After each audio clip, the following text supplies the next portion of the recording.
Sa kauna-unahang pagkakataon mula po noong martial law, nangangampanya sa magkabilang koalisyon ang presidente at vice-presidente ng ating bansa. Ang mainit nilang patutsadahan sa kampanya, nakakapekto nga ba sa kanilang tungkulin at sa kanilang relasyon? Balitang hatid ni June Veneracion.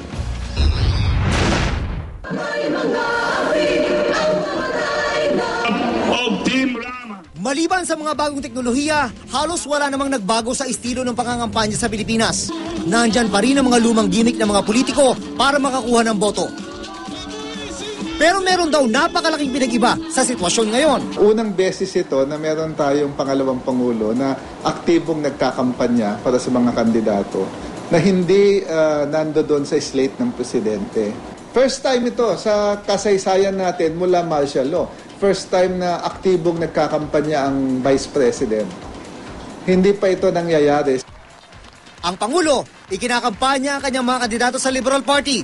Kasama ito sa campaign sortie sa Laguna. Ang Vice President naman na leader ng United Nationalist Alliance, sumama sa proclamation rally sa Cebu at sa Bohol. Kung gusto nating dumami pa ang mga positibong bunga ng ating tuwidadahan, kailangan dalhin natin ang buong Team Pinoy sa Senado. Susuportahan po namin sa una ang mga programa na dapat suportahan. Pero kailangan ipakita ang mga pagkukulang kung kailangan sabihin ang kamalian. Gagawin din namin yan.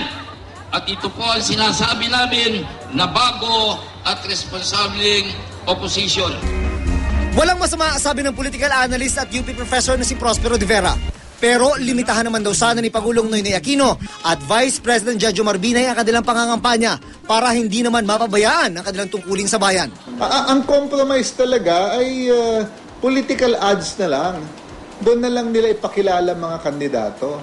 At siguro ilang rally, huwag naman araw-araw.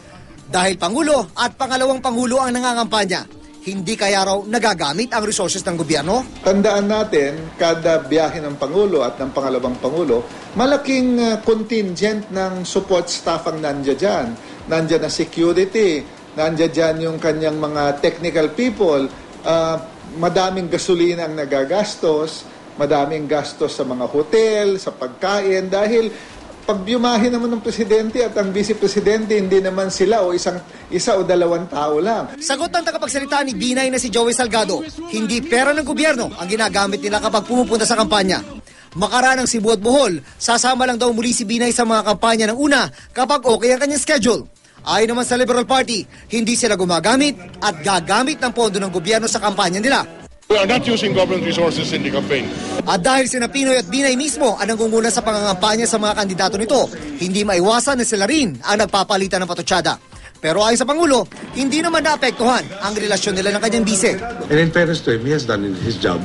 Lalo sa OFW, these are very trying times. No? There is a global economic downturn, there's the Arab Spring, and so on. No? And so long as he does his job, why should I be complaining? Base sa mga survey, hindi nagkakalayo ang mga numero ng Pangulo at pangalawang Pangulo. Isa ito sa pinagmamalaki ng kanilang mga partido na magpapanalo sa kanilang mga kandidato. Pero hindi man sila direktang magkalaban, ang eleksyon sa Mayo, mistulang paghaharap na rin daw ni Pinoy at ni Binay. Plus 70 ang satisfaction rating ni Binay sa latest survey ng SWS. Plus 55 naman ang sa Pangulo. Kaya ang kampanya ngayon para sa midterm election, sabi ng mga political expert, pwede rin maging sukatan kung kaninong kulay ang mas gusto ng mga boboto. June Veneracion, GMA News.